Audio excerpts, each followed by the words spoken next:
Sementara itu di alam naga, di dunia atas, langit yang terbuka lebar menampakkan lembah dan pegunungan yang tidak berujung. Di bawah, lembah Zamrud menyatu dengan sungai berkilau di langit jingga. Naga-naga dari berbagai bentuk, warna, dan ukuran terbang bebas di udara, meninggalkan jejak cahaya di belakangnya. Ada yang terbang dengan cepat seperti kilat, ada yang bergerak anggun melingkar di udara, sebagian lainnya menjelma dalam bentuk manusia, berkulit pucat bercahaya, mengenakan jubah panjang yang elegan dengan simbol-simbol naga yang menyala dengan samar. Sebuah kota berdiri kokoh di tengah lembah, dibangun dari batu kristal dan perak naga. Kota itu tidak pernah tidur. Di pusatnya berdiri istana naga, struktur megah yang menjulang tinggi. Pilar-pilarnya terbuat dari tulang naga kuno, atap-atapnya dari sisik naga kristal, dan di puncaknya balerung utama, tempat para leluhur naga bermusyawarah. Di dalam balerung itu, suasana serius dan penuh tekanan. Meja batu melingkar besar, dan di sekelilingnya duduk 9 naga dalam wujud manusia, masing-masing dengan aura yang khas dan menakutkan. Mereka adalah para leluhur naga. Tianlong duduk di tengah, tenang dan karismatik. Wajahnya seperti ukiran batu giok, matanya tajam seperti menembus masa depan. Tianlong memimpin rapat tanpa suara, cukup dengan pandangan. Semua tahu, giliran mereka bicara. Aura putihnya berpendar seperti kabut pagi. Ia simbol keseimbangan dan penguasa utama di dunia naga. Shenlong, tubuhnya kekar, matanya menyala kuning keemasan. Bahkan dalam wujud manusia, urat-urat di lengannya nampak jelas, dan setiap gerakannya seperti medan perang sedang bergerak. Dan ketika bicara, suaranya seperti guntur yang menggelegar. Fukalong, wajahnya cukup tampan, namun selalu terkesan marah. Rambutnya seperti kobaran api, dengan suhu di sekitarnya yang selalu naik ketika ia membuka mulutnya. Dilong, paling tenang di antara semuanya, berpakaian sederhana. Matanya redup namun dalam. Ia menjaga batas dunia naga dan dunia manusia. Tangannya selalu menyentuh tanah dan batu, karena kekuatannya berasal dari bumi. Ia tidak banyak bicara, tapi sekali ia berbicara, seluruh ruangan akan diam. Yinlong, rambutnya panjang putih keemasan. Ia berbicara dengan lambat. Ia adalah sosok naga bijak. Ia menguasai sejarah naga dan semua bentuk sihir kuno. Tubuhnya kurus, namun aura di sekitarnya sangat padat, hingga waktu terasa melambat jika ia sedang berpikir. Hyulong, tinggi dan berkulit gelap mengkilap. Auranya gelap seperti tar yang membungkus tubuhnya. Saat ia duduk, kursinya bahkan mengeluarkan suara yang menggelegar karena tekanan kekuatannya. Kuilong tidak suka diskusi. Ia percaya dengan kekuatan, bukan sebuah kata-kata. Panglong memiliki perawakan yang ramping. Matanya bersinar hijau lembut. Jika ia berbicara, suaranya menggema, menyayat, dan bahkan bisa membelah sebuah planet. Ia dikenal sebagai naga dengan nada suara yang mematikan. Bahkan dalam nyanyian, ia bisa membunuh musuhnya dari jarak jauh. Huanglong memiliki wajah paling muda, penuh strategi. Tangan kanannya selalu memegang gulungan, tangan kirinya sebuah pena yang tidak pernah berhenti untuk mencatat. Ia bisa menganalisa ratusan skenario dalam hitungan detik. Semua rencana perang naga lahir dari pikirannya. Longman, kulitnya kebiruan dan aroma garam laut di setiap langkahnya. Ia menguasai kedalaman samudera. Kecepatannya di air tidak tertandingi. Ia menjaga gerbang laut utara antara dunia manusia dan naga. Karismanya dingin, namun setiap ucapannya membawa ancaman. Tianlong menepuk tangannya sekali. Gematangan menghentikan semua percakapan. Semua naga menoleh. Kita punya masalah besar. Sesuatu yang belum pernah terjadi sebelumnya. Apakah ini terkait dengan pergerakan iblis? Atau gerbang dunia manusia yang mulai retak dari batasan timur? Tianlong mengangguk pelan. Lebih dari itu, alam iblis Asura telah terbuka. Ini akan terjadi cepat atau lambat. Sepertinya sudah saatnya gerbang Agniwara dibuka. Aku harap Tori sudah siap untuk hal ini. Ya, aku rasa ia sudah lebih dari siap. Api, air, Suara cahaya dan kegelapan bergetar seketika di ruangan itu. Semua naga saling memandang. Pertemuan antara leluhur naga telah dimulai dan dunia tidak akan pernah sama lagi. Sementara itu, di dunia bawah, langit di lereng Gunung Kerinci nampak mendung. Awan kelabu menggantung rendah seperti angin turun langsung menyentuh atap-atap bangunan tua dari kayu jati padepokan Guntur Geni. Kabut tipis menyelimuti pepohonan pinus yang menjulang di sekitar area padepokan. Suara burung hantu bersaut-sautan di kejauhan, menandakan waktu hampir memasuki malam. Di sebuah bangunan utama yang agak tersembunyi di belakang padepokan, terdapat satu ruangan khusus, ruang pengobatan utama. Ruangan itu memiliki aroma kuat dari ramuan akar-akaran, minyak kayu putih, dan asap dupa yang menyebar pelan dari sudut ruangan. Di tengahnya, seorang pria tua berselimut tenun yang duduk bersandar di tempat tidur berlapis jerami tebal. Ki Sabto, wajahnya keriput namun matanya masih tajam. Rambutnya yang putih sepenuhnya terikat rapi di belakang, dan di tangannya masih nampak kokoh meski bergetar dengan halus. Di sekelilingnya berdiri Jaka, Bon, dan beberapa instruktur padepokan termasuk Ki Joyo, Ki Setia, Ki Salak Gede, dan lainnya. Bagaimana kondisimu, Pak? Tidak lebih baik dari biasanya. Jaka, biarkan guru besar istirahat. Kondisi beliau memang stabil, tapi energi spiritualnya sangat kacau. Beliau perlu waktu untuk menyeimbangkan ulang intinya. Kau seharusnya tidak perlu memaksakan dirimu, Pakde. Kita semuanya bisa menanganinya. Sejak kapan banyak orang yang mengkhawatirkan aku ya? Oh, aku sudah tua. Mungkin memang sudah saatnya aku istirahat total. Tapi sebelum itu, aku mohon kalian semua keluar lebih dulu. Ada yang ingin aku katakan secara pribadi dengan Jaka. Para instruktur dan Bon saling pandang sebentar. Lalu dengan hormat mereka membungkuk dan meninggalkan ruangan. Suara pintu geser kayu ditutup perlahan.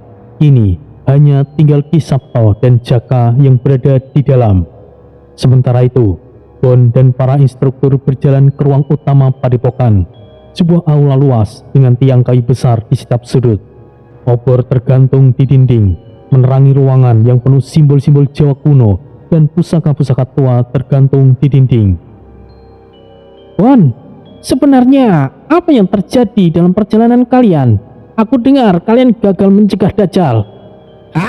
Siapa yang bilang kami ingin melawan Dajjal, Ki Setia? Jahanam. Sejak awal, Dajjal itu bukan musuh yang bisa kita lawan begitu saja. Tapi sekarang, situasinya jauh lebih bikin puyeng lagi. Jahanam. Bon, ceritakan kepada kami. Meskipun aku pribadi sudah tidak lagi aktif dalam urusan spiritual, aku masih ingin mendengarnya. Dan aku tahu ini bukanlah urusan biasa. Bon menghela nafas panjang, mengusap wajahnya yang mulai terlihat lelah. Ia menatap satu persatu para wajah instruktur yang kini duduk melingkar di ruangan. Oke, baiklah, dengarkan baik-baik. Bon mulai menceritakan dari awal tentang misi mereka yang tidak terduga. Makhluk dari luar dimensi dan intervensi dari alam yang tidak pernah mereka jamah sebelumnya. Suara Bon stabil dan jelas. Para instruktur mendengarkan tanpa menyela. Beberapa waktu Bon menjelaskan panjang lebar. Kemudian pintu utama terbuka perlahan. Jaka masuk dengan langkah tenang. Wajahnya berbeda dari biasanya. Tidak ada candaan, tidak ada senyuman nakal, hanya ekspresi datar dengan sorot mata yang serius. Jaka, ayo duduk sebentar. Ceritakan dulu apa yang Pakde katakan padamu. Tidak banyak, Bon. Beliau hanya mengatakan satu hal. Aku harus mengambil pusaka kipas Kiai Tanjung Seto. Ki Joyo berdiri dengan kaget. Apa? Kiai Tanjung Seto? Bukankah itu pusaka milik Yang Semar? Itu mungkin, Ki Joyo. Tapi Babak bilang pusaka Semar memiliki anak. Dan anak itulah yang disebut sebagai Kiai Tanjung Seto. Aku harus mendapatkannya. Jaka, ini bukan pusaka biasa. Kau tahu konsekuensinya bukan? Jika kau gagal, tubuhmu bisa pecah karena tidak seimbang. Aku tahu Ki Setia, tapi aku tidak punya pilihan. Perang yang akan datang ini bukanlah perang biasa. Ini bukan konflik yang bisa dihadapi manusia biasa. Aku harus jauh lebih kuat. Kami hanya bisa mendukungmu, Jaka. Pergilah, kami akan menjaga guru besar. Fokuslah pada misimu. Jaka mengangguk. Ia menyelipkan kerisnya di pinggang, mengencangkan ikat kepala hitamnya, lalu menepuk bahu Bon. Ayo Bon, kita punya jalan panjang yang harus kita tempuh. Aku tidak tahu seberapa jauh tempat itu. Tapi katanya hanya mereka yang benar-benar siap bisa menemukan Kiai Tanjung Seto. Bon bangkit perlahan. Ia memperhatikan Jaka lebih dalam. Ia tahu Jaka tidak main-main kali ini. Mungkin kata-kata Ki Sabto bukan hanya untuk memerintah. Mungkin itu suatu wasiat. Dan mereka pun berjalan keluar di ruangan utama. Pintu besar kembali tertutup. Langkah mereka menghilang dalam kabut malam Gunung Kerinci. Dan di balik kabut itu, nasib semesta mungkin sedang digantungkan pada perjalanan dua manusia yang mencoba melawan takdir yang luar biasa. Masih di dunia bawah, namun di kota lain. Suasana sore di kota Joglo seperti biasa. Aktivitas warga terlihat normal. Kendaraan lalu lalang. Anak-anak kecil masih bermain sepak bola di gang sempit tidak jauh dari kompleks Bayangkara. Dan aroma gorengan dari pedagang kaki lima tercium samar di udara. Kompleks Bayangkara, tempat Tori tinggal cukup tenang. Dikelilingi pagar besi setinggi dada dan pohon terembesi yang memberikan keteduhan. Sebuah taksi online berhenti perlahan di depan rumah dinas Tori. Rumah tipe 45 yang sederhana dengan cat putih tulang yang mulai memudar. Tori keluar lebih dulu, disusul oleh Reta, seorang wanita muda dengan gaya semi formal, dan Wataru. Pria muda berumur 20-an dengan rambut pendek yang rapi, mengenakan kaos hitam dan celana jeans. Untuk sementara, kalian berdua akan tinggal bersamaku. Buatlah diri kalian nyaman. Dan maaf jika rumahnya kurang begitu nyaman seperti di Australia. Tidak, Bang. Terima kasih. Maaf merepotkanmu. Tidak masalah. Jangan anggap aku orang lain. Wataru mengamati sekitar dengan dahi berkerut. Paman, semenjak aku memasuki kota ini, kenapa atmosfernya agak lain ya? Aku merasakan seperti dunia ini sangat kental bersinggungan dengan alam spiritual. Ya, kau akan terbiasa dengan kota Joglo ini, Wataru. Tempat ini punya sejarah panjang, banyak yang tidak tertulis di buku. Taksi berhenti tepat di depan pagar. Sopir membuka jendela untuk menyerahkan nota digital. Tori mengulurkan sejumlah uang. Terima kasih, Pak.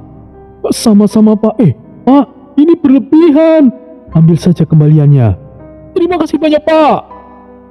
Mobil kemudian pergi, meninggalkan suara mesin yang semakin menjauh. Tori membuka gerbang rumahnya. Reta dan Wataru mulai menaiki tangga kecil menuju teras. Namun tiba-tiba, suara mencurigakan terdengar dari atas atap. Suara gesekan kasar, seperti kuku logam mencakar genteng. Lalu diikuti sosok hitam yang meluncur dengan kecepatan tinggi dari atas rumah. Tori langsung refleks bergerak. Tubuhnya condong ke depan, kakinya menghantam kepala makhluk itu dengan presisi yang tinggi. Makhluk itu terpental seperti boneka, menghantam dinding rumah tetangga dengan keras, hingga menyebabkan retakan besar, pecahan plester dan debu berhamburan. Makhluk apa itu? Wataru juga terkejut, langsung mengambil posisi siaga. Makhluk apa itu, Paman? Sosok itu perlahan bangkit, posturnya tinggi, kira-kira 2 meter. Tubuhnya berbulu kelabu gelap, wajahnya menyerupai kucing besar dengan mata kuning menyala. Gigi taringnya mencuat dari rahangnya, kukunya panjang melengkung keluar dari tangannya. Tori melangkah mendekat, suaranya tenang tapi penuh tekanan. Siapa yang perintahkanmu untuk mengikuti kami? Aku sudah merasakan kehadiranmu sejak di bandara. Paman, Wataru tetap memerhatikan situasi sekeliling dan waspada. Wataru, sosok ini disebut Manimal, salah satu makhluk yang dulunya berada di alam animal. kau mungkin sudah dengar dari Eyang Togok. Wah, ternyata benar-benar ada makhluk seperti ini. Manimal itu menggeliat kesakitan, suaranya serak dan bergetar. Tidak mungkin. 2 orang pemburu dalam satu lokasi. Ini tidak mungkin. Tori mengeraskan suaranya. Katakan, siapa yang mengirimmu? Tiba-tiba satu peluru ditembakkan dari arah seberang jalan. Tori langsung menjatuhkan tubuhnya ke depan, menindih Reta dan Wataru untuk melindungi mereka. Peluru itu menembus kepala Manimal dengan cepat. Darah dan fragmen tulang berceceran di rantai semen. Tubuh makhluk itu terhuyung, lalu roboh dan mati seketika. Dari kejauhan, sebuah mobil hitam dengan kaca gelap melaju kencang. Hanya terlihat sekilas. Tori yang masih menunduk sempat merekam bentuk bodi dan potongan nomor plat kendaraan itu. Tori berdiri perlahan, suaranya datar dan tegas. Mobil hitam, Fortis GX, suspensi rendah, modifikasi bumper depan, plat belakang kode api, dan 2 angka akhir 71. Wataru berdiri dan menoleh ke tubuh Manimal yang sudah terkapar. Penembak jitu, itu bukan tembakan sembarangan. Ya, ini pembunuhan bersih. Mereka tidak ingin ia bicara. Bang, benarkah kota Joglo seperti ini? Reta masih sedikit syok memegangi lengan Tori. Tori memandang ke arah jalan, kemudian kembali menatap jenazah makhluk itu. Ini bukanlah kejadian acak. Sesuatu sedang bergerak di kota ini. Hal ini sudah biasa terjadi di kota ini. Tori kemudian mengeluarkan ponselnya dan menekan nomornya dengan cepat. Halo, ini aku, Tori. Ada insiden di rumah dinasku. Koordinat akan aku kirimkan. Perlu tim forensik, segera. Ada satu mayat yang tidak biasa. Identifikasi khusus. Jangan pakai petugas baru. Suaranya dingin dan terlatih, khas petugas kepolisian yang sudah lama bergelut dengan hal-hal yang di luar protokol umum. Sambil menutup telepon, Tori menoleh kedua orang yang kini menjadi tanggung jawabnya. Sekarang, masuk ke dalam. Kita akan berbicara di dalam. Aku harus pastikan rumah aman terlebih dahulu. Wataru dan Reta mengangguk pelan. Keduanya masih memproses kejadian yang baru saja terjadi.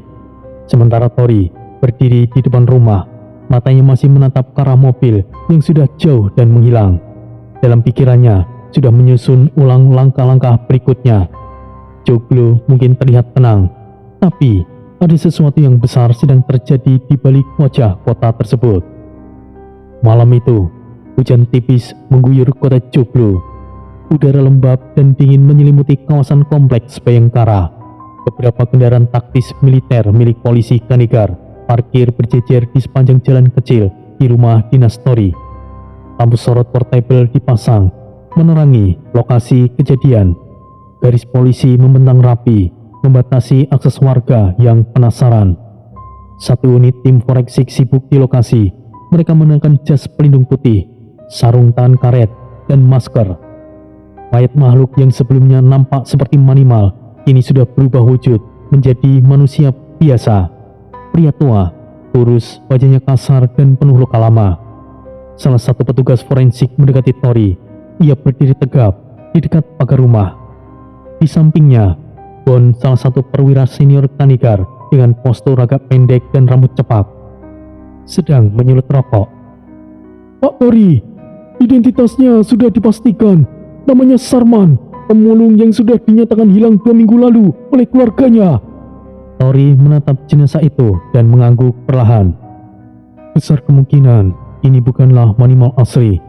Kemungkinan besar ini manusia yang dipaksa melalui ritual atau manipulasi spiritual untuk berubah wujud. Petugas forensik menambahkan. Kesimpulan awal kami juga begitu, Pak. Ada tanda bekas injeksi di bagian leher belakang. Mungkin mereka menyuntikkan semacam serum atau racun spiritual. Kemungkinan besar ini berkaitan dengan sekte iblis itu, Pak. Bisa jadi. Segera evakuasi jenazah. Jangan sampai ada yang bocor ke media. Siapa?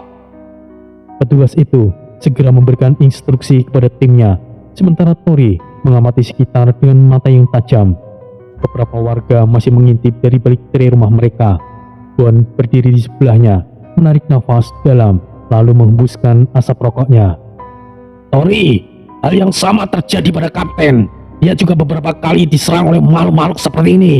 Tapi, ia selalu berhasil lolos. Aku sendiri baru 2 minggu ada di Joglo, dan belum sehari pun melewati tanpa teror. Semakin jahanam saja kota ini. Sekarang mereka semakin nekat. Sekte itu sudah tidak bersembunyi di balik bayangan lagi, Pak Bon. Ini bukanlah sekedar peringatan. Dan kita belum tahu seberapa dalam jaringan mereka menyusup ke dalam kota ini, Tori. Kita tidak bisa bergerak reaktif terus, Pak Bon. Besok, aku mau data lengkap tentang seluruh kasus orang hilang dalam 3 bulan terakhir. Dan filter yang punya ketertarikan dengan area spiritual, abnormalitas medis, atau kontak terakhir dengan wilayah rawan. Setidaknya, aku harus tahu. Bisa aku urus malam ini juga, Tori. Tapi, kau yakin mau kembali ke lapangan secepat ini? Aku tidak bisa pernah benar-benar berhenti, Pak Bon. Beberapa saat kemudian, penjagaan diperketat. 2 mobil patroli tetap disiagakan di depan rumah Tori hingga pagi. Tori sendiri naik ke dalam mobil dinas dan dikendarai oleh Bon. Tujuan mereka adalah apartemen Rizka. Apartemen Rizka terletak di kawasan tengah kota, di gedung apartemen kelas menengah. Bangunannya bersih dengan sistem keamanan 24 jam dan lift yang terawat. Jam menunjukkan pukul 10:30 malam saat Bon menepi di lobi. Terima kasih tumpangannya, Pak Bon. Oke, sampai ketemu besok pagi, Tori. Tori segera naik ke lantai 3. Sepi, koridor lorong hanya diterangi lampu putih redup. Suara dengung AC sentral terdengar samar. Ia berhenti di depan pintu bernomor 308, lalu mengetuknya dengan pelan. Iya, sebentar. Beberapa detik kemudian pintu terbuka.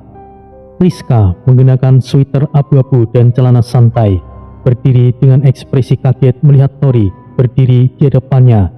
Tanpa pikir panjang, ia langsung memeluk Tori.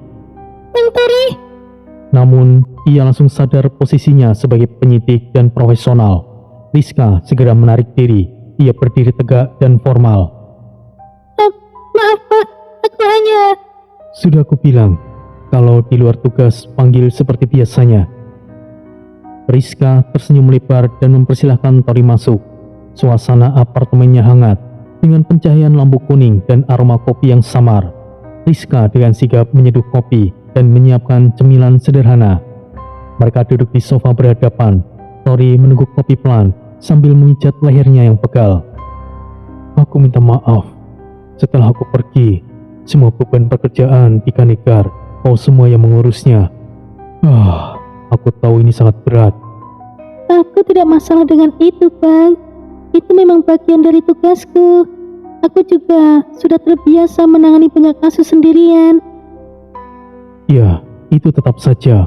Kau bukan hanya penyidik, kau juga orang yang paling aku percaya. Rizka tersenyum, lalu meletakkan cangkirnya ke meja. Mulai besok, aku ingin kau temui Reta di rumah. Bantu ia beradaptasi. Wataru juga ikut. Hah? Reta kemari? Kenapa tidak mengabari aku sebelumnya, Bang? Kami memang sengaja tidak memberi kabar. Aku tahu kau pasti sibuk dan... Jika itu menyangkut keselamatan orang lain, aku tidak keberatan diganggu, Bang. Baiklah. Beberapa saat kemudian, suasana menjadi lebih tenang. Tori berdiri di sofa, tubuhnya terasa berat. Letih sekali rasanya malam ini. Jika begitu istirahatlah, Bang. Aku pasti capek. Tori berjalan menuju kamar, namun berhenti di ambang pintu. Ia kemudian menoleh. Temani aku. Rizka hanya mengangguk kecil, tidak banyak bicara. Ia mengikuti Tori ke kamar, dan di sana Tori langsung merebahkan diri. Kepalanya bersandar di pangkuannya. Sejak kapan petugas Kanegar keras kepala sepertimu bisa manja seperti ini? Tori tidak menjawab. Hanya dalam hitungan menit, nafasnya mulai teratur. Lalu, biarkan malam itu untuk mereka berdua. Fajar mulai menyingsing. Matahari belum sepenuhnya terbit, namun cahaya jingga mulai menyapu langit di kota Joglo. Di kejauhan, suara ayam berkokok dan lalu lintas perlahan menggeliat. Hari baru telah dimulai. Namun bagi Tori, hari itu bukanlah sekedar rutinitas. Tugas besar menantinya, bukan dari dunia manusia, bukan pula sepenuhnya di ranah spiritual, tapi di suatu tempat yang jauh lebih tua dan lebih dalam dan jauh lebih berbahaya, yaitu di alam naga. Sebuah dunia yang penuh rahasia, konflik kuno, dan kekuatan yang bisa mengguncang keseimbangan 3 dimensi alam. Pagi itu, sinar matahari menembus jendela besar ruang utama Kanegar, menyinari ruang kerja Adrian, komandan tertinggi Satuan Penanggulangan Ancaman Non-Manusia Kota Joglo. Di dalam ruangan itu, Tori dan Bon berdiri di hadapan meja kerja besar yang dipenuhi dokumen, peta, laporan insiden terbaru, dan sebagainya. Suasana ruangan terasa berat dan penuh tekanan.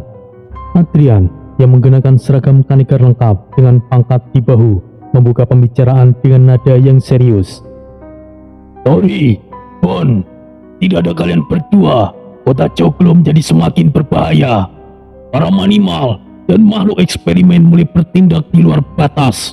Aku tahu kalian berdua memiliki tanggung jawab yang besar, tidak hanya di dunia manusia, tapi tanpa kalian, kota ini bisa hancur sewaktu-waktu. Tori menegakkan badan, wajahnya tidak menunjukkan keraguan. Maafkan saya, Pak, tapi kami memang tidak memiliki banyak waktu lagi. Tapi kali ini, saya membawa seseorang yang mungkin bisa menggantikan saya sementara. Adrian menurunkan map yang tengah ia baca, menatap Tori lekat-lekat. Oh, siapa dia Tori? Apakah pemburu sepertimu? Ya, benar Pak. Ia adalah Wataru, dan dia adalah... Ah, oh serius Tori? Wataru akan terlibat dalam hal ini? Ia masih muda. Oleh karena itu, Wataru harus dibimbing Pak Bon. Kita tidak punya waktu untuk itu Tori. Seharusnya Jaka yang lebih cocok. Tapi sekarang Jahanam itu malah punya urusannya sendiri.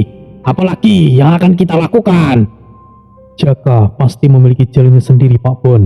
Tapi aku sudah siapkan satu orang lagi yang bisa membimbing Wataru selama kita pergi nanti. Siapa maksudmu Tori? Kita akan ke sana nanti Pak Bon. Kita akan menemuinya.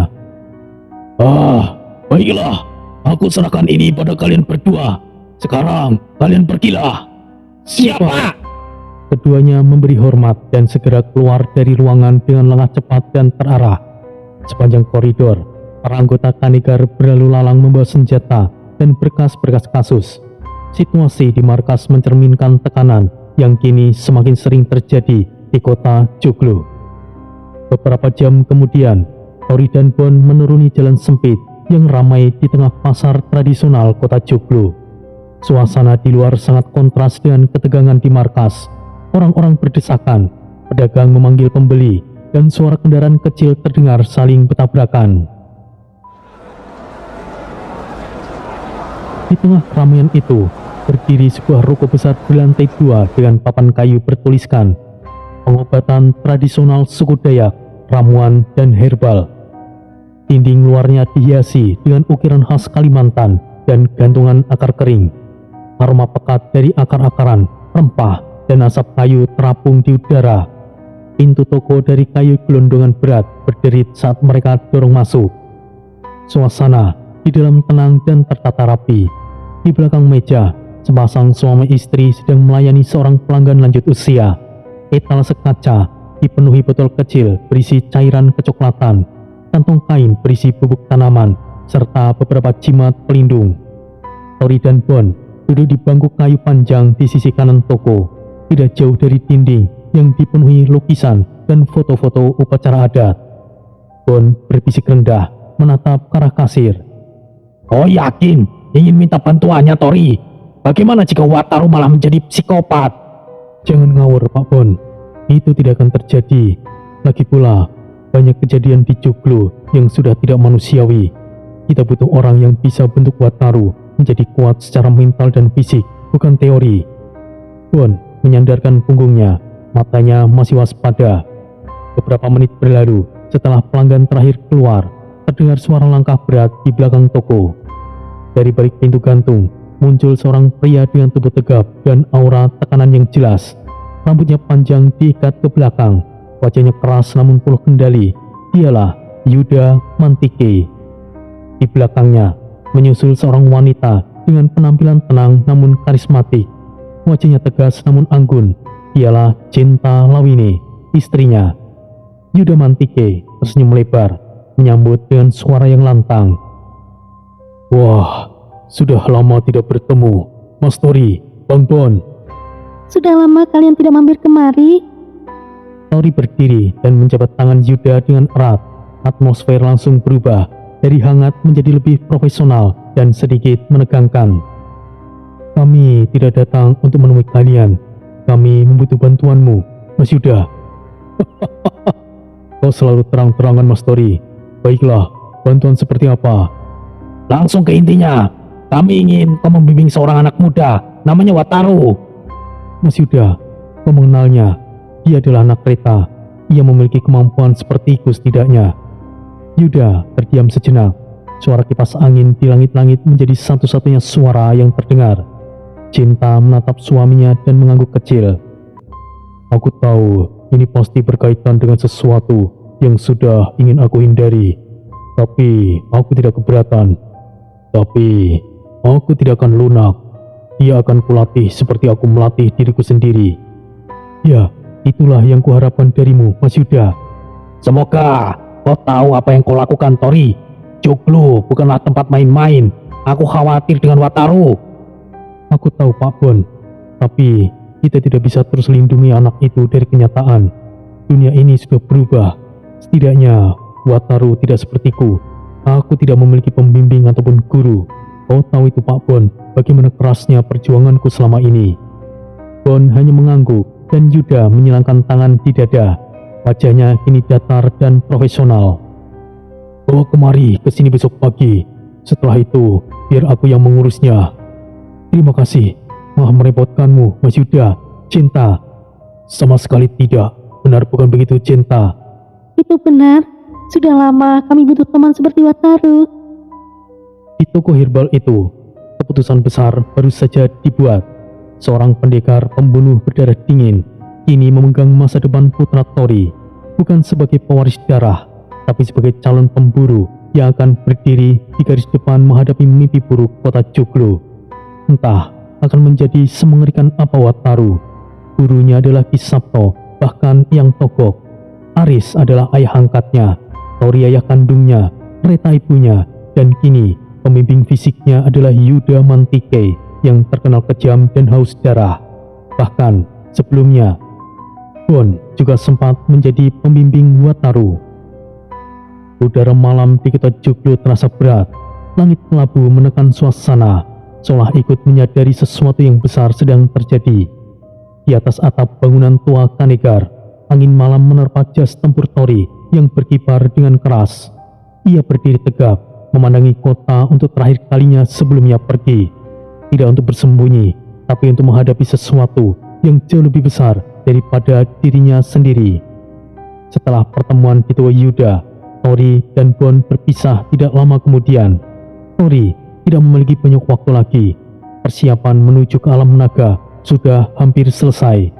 Sisa urusan Wataru, termasuk pembinaan dan adaptasinya bersama Yuda, ini sepenuhnya menjadi tanggung jawab Bon. Meskipun begitu, Bon bukanlah orang bodoh. Ia tidak akan langsung melepas Wataru begitu saja. Ia tetap mengawasi dari jauh, mengamati perkembangan bocah itu dengan mata tajam khas seorang veteran. Di sisi lain, status Wataru sebagai anak kandung Tori masih dirahasiakan. Tidak satupun dari orang luar mengetahuinya. Bahkan Rizka dan Reta, dua orang terdekat Tori, tidak menyinggung soal itu. Namun kenyataannya, mereka tahu Rizka, terutama ia bukanlah wanita biasa. Sejak awal, ia sudah tahu apa yang ia hadapi saat memutuskan berada di sisi Tori. Ia paham bahwa pria itu bukan hanya seorang pemburu, bukan hanya pemangku, tapi seseorang yang ditarik paksa oleh takdir ke dalam pusaran konflik antar realitas. Rizka menerima itu tanpa penolakan. Bahkan jika perasaan yang ia bagi harus dibagi lagi, ia tetap bertahan. Di sebuah ruangan bawah tanah yang tersembunyi di bawah markas lama milik para pemangku, Tori berdiri di dalam lingkaran sihir yang bercahaya merah gelap. Dinding ruangan dihiasi ukiran kuno dan tanda-tanda pemanggilan dimensi. Di hadapannya, terbuka buku jiwa, sebuah artefak hidup yang hanya bisa dibuka oleh mereka yang memiliki koneksi spiritual penuh dengan dirinya sendiri. Segelnya telah dibuka, mengeluarkan suara seperti logam yang terlepas dari pengikat besi. Tori menarik nafas dalam-dalam. Akhirnya, waktunya telah tiba. Baiklah, sekarang aku sudah siap. Suara itu terdengar mantap, tapi dalam kesadarannya sendiri, suara lain menjawabnya. Troy, entitas iblis yang hidup di dalam jiwanya, muncul dalam bentuk spiritual di ruang kesadarannya. Sosoknya tinggi besar, bertanduk dengan tubuh diselimuti kabut hitam yang berdenyut dengan pelan. Bocah, apakah kau yakin dengan langkahmu ini? Jika kau mau, kau mungkin bisa pergi dari takdirmu. Kau bisa hidup di alam iblis tanpa harus ikut campur keruhnya situasi alam semesta. Tori tidak menjawab langsung. Ia hanya menatap ke depan, ke arah pintu spiritual yang perlahan terbentuk di tengah ruangan. Ya, mungkin aku masih bertahan, tapi tidak dengan orang-orang yang aku kenal. Mereka membutuhkan aku. Aku tidak akan mengkhianati kepercayaan mereka. Sekalipun aku gagal, tidaknya aku akan mencobanya, Troy. Cahaya merah dari bawah ruangan mulai berdenyut kuat. Pusaran energi mulai terbentuk dari atas permukaan buku jiwa, menimbulkan getaran yang membuat debu-debu berterbangan dari dinding batu. Suara mengisi ruangan, disertai dentuman berat seperti palu logam jatuh ke tanah. Kocak, walaupun tindakanmu saat ini, suatu saat tidak ada yang tahu. Mereka tidak akan mengenalmu, perjuanganmu tidak akan dikenang. Mereka akan lupa siapa dirimu, bocah. Tori menunduk sejenak, namun tidak menunjukkan keraguan. Troy, kadang seseorang lebih baik melupakan sesuatu. Rasa sakit yang tidak bisa disembuhkan hanya bisa dilupakan. Karena aku mulai sadar, para manusia yang memiliki gelar pemangku memang ditakdirkan untuk tidak dikenal ataupun dikenang. Troy terdiam. Tidak ada lagi ejekan, tidak ada lagi argumen, hanya keheningan. Tapi di tengah keheningan itu, entitas itu yang selama ini bersikap sarkastik, skeptis, bahkan tersenyum dengan sinis, bukan karena puas, tapi karena mengerti, dan itu sudah cukup. Pusaran api pecah di tengah lingkaran. Sebuah gerbang merah keemasan terbuka. Di dalamnya terlihat bentuk dunia yang berbeda. Daratan berlapis mahma, langit berwarna ungu gelap, dan gunung-gunung terapung menyemburkan api naga ke segala arah.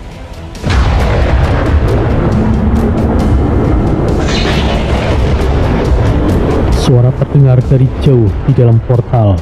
Suara seperti raungan naga dan menyambut kedatangannya. Tori melangkah ke depan, perlahan. Di tubuhnya kini membentuk pelindung spiritual yang bersinar merah. Tidak seperti sirah biasa, itu adalah armor hasil interogasi total antara dirinya, entitas jiwa iblis, dan garis naga di dalam tubuhnya. Ia tidak membawa senjata, karena senjatanya kini sudah menyatu dengan dirinya. Sebelum masuk, Tori berhenti sejenak, menatap ke belakang ke dinding batu tempat simbol Kanigar terukir. Ia tidak mengatakan apapun, tidak perlu. Ia tahu banyak mata menunggu hasil dari kepergiannya. Hanya ada tanggung jawab yang harus diselesaikan. Tori kemudian melangkah masuk. Cahaya menyilaukan meledak dari gerbang, dan suara bergema di seluruh ruangan bawah tanah saat pusaran tertutup kembali, menyisakan bekas terbakar dari lantai batu dan satu buku jiwa yang kini kembali tertutup, menandakan penggunanya telah pergi melewati batas dunia manusia. Dan disitulah semuanya dimulai. Perjalanan seorang manusia, separuh iblis, pemangku garis naga, menuju dunia naga sebagai Nagantara Agniwara. Ketika Tori membuka matanya, cahaya putih menyilaukan langsung menutupi seluruh pandangannya. Matanya refleks menyipit, pupilnya mencoba menyesuaikan intensitas cahaya yang tidak dikenali di tubuhnya. Suara frekuensi aneh menggema di telinga, seperti gema spiritual khas ketika memasuki dimensi asing. Beberapa detik kemudian, penglihatannya mulai fokus. nampak pemandangan yang luar biasa luas dan tidak lazim bagi dunia manusia. Di sanalah alam naga. Langitnya berlapis warna biru keunguan dengan formasi awan bergulung perlahan. Ribuan pulau melayang bertebaran di udara, masing-masing dengan struktur dan ekosistem yang berbeda. Ada yang dipenuhi hutan kristal, ada pula yang menyemburkan lava dari celah bebatuan. Dari atas, ratusan makhluk bersayap raksasa terbang dengan bebas.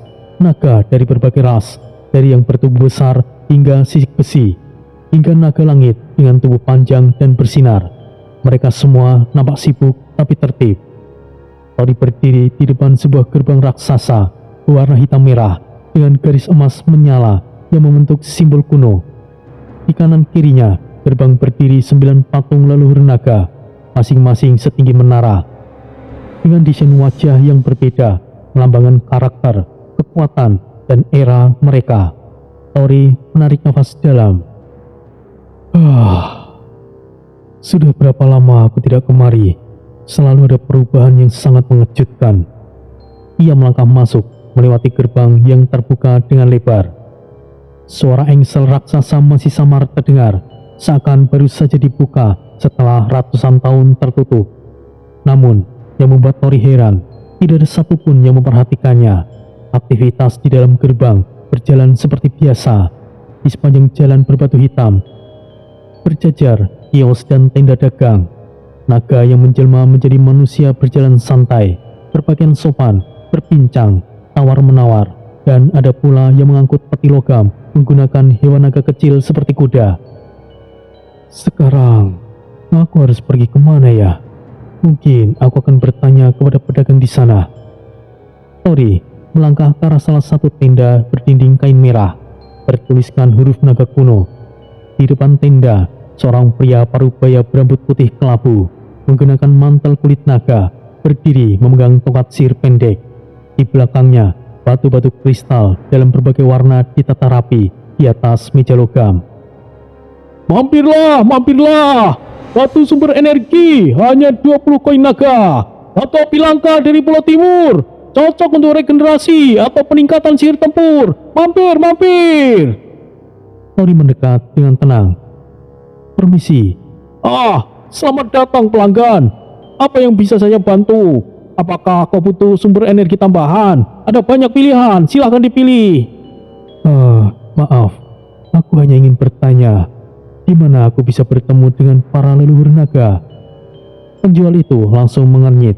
Senyumnya perlahan menghilang, digantikan dengan tatapan serius, meskipun tidak ada niat permusuhan. Sepertinya kau bukan berasal dari sini ya, tapi auramu tidak asing. Kau juga bagian dari kami. Apakah kau tidak tahu apa-apa? Tidak mudah bertemu dengan leluhur naga Kisanak. Apa yang sebenarnya kau inginkan? Aku harus bertemu dengan para leluhur naga. Apakah ada syarat tertentu untuk menemui mereka? Perasaan dulu aku kemari langsung bisa menemuinya. Kau sungguh pandai bercanda Kisanak. Mana ada yang mendapatkan hak khusus seperti itu di sini? Mereka yang bisa bertemu leluhur naga harus membuktikan seberapa murni esensi jiwa naganya. Hanya kalangan elit yang pernah bertemu langsung. Ia menunjuk ke arah timur, ke sebuah bangunan batu berdinding merah tua di kejauhan. Nampak penjaga berdiri di depan gerbang dengan armor naga perak. Nah, tapi kalau kau mau mencoba peruntungan, kau bisa pergi ke Balai Darah Naga. Di sana kau bisa mengetahui seberapa murni jiwa nagamu. Tapi hasilnya akan dicatat dan semua pihak penting akan mengetahuinya. Oh, ternyata begitu. Baiklah, terima kasih atas informasinya. Aku akan beli batu energi warna emas ini. Tori mengeluarkan sebuah manik merah dari dalam saku jubah dalamnya. Manik itu berdenyut pelan, memancarkan aura panas dan gelombang spiritual yang luar biasa. Apakah ini cukup sebagai alat tukar? Wah, ini adalah kincau merah. Ini sangat langka dan bernilai tinggi. Ini tidak bisa dibandingkan dengan batu energiku. Saya tidak punya kembalian untuk ini, Tuan. Ambil saja sisanya jika begitu. Wah, aku beruntung hari ini. Terima kasih pelanggan yang sangat dermawan. Semoga kau beruntung dan leluhur membimbing langkahmu. Penjual itu langsung membungkus batu emas dan menyerahkannya dengan kedua tangan dengan penuh hormat. Tori menerimanya tanpa banyak bicara, lalu berjalan meninggalkan tenda. Orang-orang di sekitar tidak menyadari interaksi tersebut, tapi getaran energi dari manik merah membuat para penjaga spiritual yang peka mulai menoleh. Walaupun belum mencurigai apapun, Tori berjalan menuju balai darah naga. Bangunannya nampak seperti kuil militer. Dinding luar dilapisi besi hitam dengan ukiran sisik naga, dan di puncak terdapat tengkorak naga yang diikat dengan rantai emas. Gerbangnya dijaga oleh dua naga penjaga berbentuk humanoid. Tubuhnya dilapisi zirah yang berat. Saat Tori mendekat, kedua penjaga menatapnya dengan intens. Salah satunya angkat bicara. Tunjukkan identitas atau alasanmu ke sini. Di sini bukanlah tempat untuk bermain, anak muda. Aku datang untuk menguji kemurnian jiwa naga. Aku ingin bertemu dengan leluhur. Penjaga itu saling pandang sebentar, lalu mengangguk. Hah? Bertemu leluhur? Kau bermimpi di siang bolong, anak muda. Jika yang kau maksud ingin menjadi seorang prajurit naga, ya memang ada kesempatan untuk bertemu leluhur naga. Masuklah dan jangan mengacau. Terima kasih, Tuan Penjaga. Jadi, orang-orang kesini tujuannya untuk menjadi prajurit naga ya? Tori dalam hatinya berkata. Gerbang besi terbuka, menimbulkan suara getaran keras di tanah. Dari dalam, pancaran cahaya merah dan suara detak jantung naga mulai terasa. Tori melangkah masuk di hadapannya. Aula darah naga dipenuhi dengan atmosfer berat, namun penuh antisipasi. Suara langkah, bisik-bisik, dan deru energi spiritual memenuhi ruangan, seperti dengungan halus yang tidak pernah benar-benar diam. Bangunan itu dirancang dengan struktur batu hitam keras, dengan jalur energi merah yang mengalir di setiap sudut dinding. Ukiran naga menghiasi setiap sisi ruangan, dan di bagian tengah berdiri altar uji kemurnian. Sebuah batu kristal besar merah tua tertanam di lantai dengan pola naga melingkar mengelilinginya. Antrean panjang terbentuk menuju altar. Para peserta yang berasal dari berbagai ras terlihat berdiri tegak dengan wajah serius.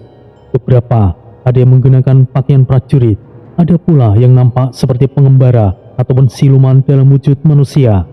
Setiap orang memancarkan energi mereka, menahan rasa gugup atau penuh percaya diri menjelang giliran masing-masing. Penjaga aula dengan armor perak hitam berhiaskan emblem naga emas di dadanya berdiri tegak di sisi altar. Suaranya menggema lantang di seluruh aula. Suzen, giliranmu. Langkah kaki yang tenang terdengar bergema di lantai batu. Seorang wanita anggun melangkah maju. Ia menggunakan pakaian putih bersih, model hanfu modern dengan ikat pinggang hijau zamrud. Rambut panjangnya disisir rapi ke belakang, sebagian digulung dan dihiasi ornamen perak. Ia nampak sangat tenang, tapi jelas tekanan di dalam dirinya terasa berat. Seketika, keributan kecil terjadi di barisan penonton dan antrean. Bukankah dia siluman ular yang dulu pernah buat keributan di gerbang naga? Bukan buat keributan. Dia menyamar jadi bagian keturunan naga dan diusir oleh penjaga. Aku heran. Kenapa gerbang naga sekarang dibuka untuk umum? Bahkan siluman sepertinya bisa masuk. Hei, sekalipun ia siluman, ia telah mendapatkan sedikit darah naga. Tapi soal kemurniannya, ya jangan ditanya lagi. Lihat saja nanti hasil tesnya.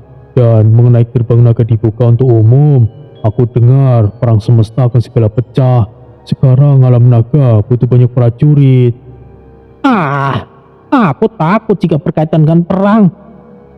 Suzen berdiri di hadapan altar.